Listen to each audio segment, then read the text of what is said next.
Voices in the dark. Last night, as I lay in bed with my hearing aids humming quietly, I realized the static had changed. It wasn't the usual background hiss, mixed in were faint voices, pitched at a frequency just on the edge of perception. They repeated my name, over and over, a gentle chant that I tried to ignore. But I couldn't help but wonder, what if I listened just a little longer? They promised answers, a reason why I was chosen.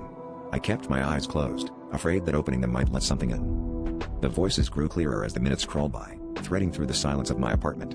They spoke in riddles, describing places I'd never been, events I'd never seen, yet somehow they felt familiar, as if stolen from forgotten dreams.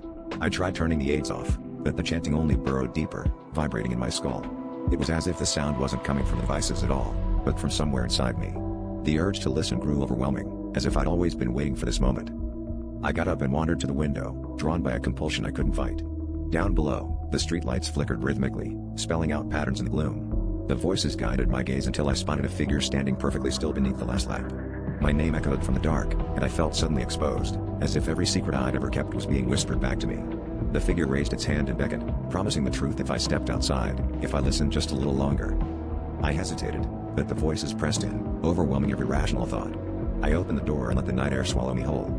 As I crossed the threshold, the chanting became deafening, and the world dissolved into static.